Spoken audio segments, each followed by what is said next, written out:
Comment définirais-tu le style de Mickey? Asiatique, hein? Ow!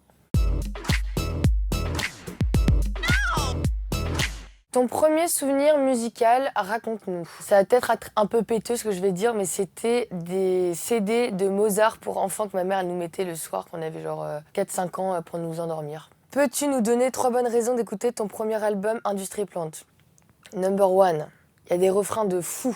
2, c'est écrit comme je parle et je parle hyper bien. Et 3, la meilleure manière de l'écouter, c'est quand tu rentres de soirée, t'es un peu pété, mais t'es solo et t'as ton petit retour mélancolique pour rentrer chez toi. Tu mets ça dans tes oreilles et ta vie, elle sera sauvée. Tu nous chantes un extrait d'Échec et Maths, s'il te plaît. Tu sais, je vais pas me forcer à créer un truc qui te touche, même si tu sais que si je veux, j'accouche. Tu changes de visage comme de caleçon, un jour c'est bon, un jour t'es con. J'ai mis l'idée que c'était pour me tenir chaud, parce que sans toi j'ai froid, sans toi je suis rien, mon guérisseur, qui sent que j'ai guéri seul.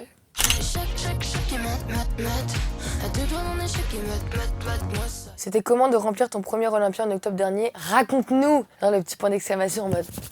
De dire qu'on fait un Olympia, ça met un peu la pression, mais de dire que tu le remplis et qu'il est sold out, ça c'était une vraie victoire pour moi. Et surtout c'était le même jour que l'anniversaire de ma mère, donc c'était l'alignement des planètes. Il évoque quoi pour toi le scorpion? Les scorpions, c'est des gens qui savent très bien piquer, qui sont quand même beaucoup à se protéger. Mais qu'est-ce qui protège au fond les scorpions? Ils protègent un petit cœur sensible, tout mou comme un marshmallow. C'est ce que je suis. L'artiste avec qui tu rêverais de faire un feat? Frank Ocean, évidemment.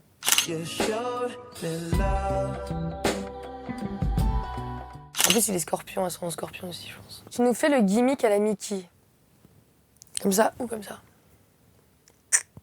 Embrasser Spider-Man, c'était un rêve. Ouais, franchement, c'était une bonne galoche. En plus, on n'a pas dû le faire plusieurs fois. Déjà parce qu'on s'est fait têche par la sécurité, parce qu'on n'a pas le droit de pécho devant des enfants. Et on n'a pas le droit de pécho masqué. On a dû faire ça illico presto. J'avoue, j'ai kiffé. Moi, de toute façon, toutes les personnes qui sont masquées, ça me turn on un peu. Donc, c'était un bon moment pour moi. Ton film préféré de Tim Burton, Edward Scissorhands, sans hésitation. Déjà de 1 pour les décors, et Johnny Depp évidemment, et toutes les séquences de coupage de cheveux en mode POV du point de vue des meufs qui se sont coupées les cheveux. Il y a le moment dans la neige avec Winona Ryder et avec la musique et tout. Je trouve ça trop incroyable, ce film il est incroyable. Si je ne connais pas Mickey, quel son me conseilles-tu d'écouter en premier? Je t'aime encore. C'est le son qui me ressemble le plus. J'ai aussi fait un espèce de petit jeu de mots, un jeu de pistes dans le morceau. Toutes les syllabes qui ont été découpées dans le premier couplet, bah ça, j'ai pris ces bouts pour en faire le refrain. Donc c'est la signification cachée du couplet. Le premier couplet, je suis en mode genre ouais, je m'en bats les couilles de toi, je suis passée à autre chose. Et en fait non, parce que du coup,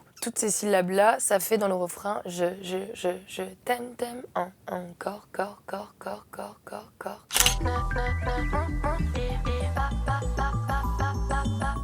Va, droit devant toi, sans te retourner. La chose improbable à savoir sur Mickey. Ich kann ein bisschen Deutsch reden, weil ich habe in Luxembourg gewonnen. Et ouais, improbable pour une asiatique, hein? Ça, c'est le M, ça, c'est le D, et là, c'est un petit gribouillis.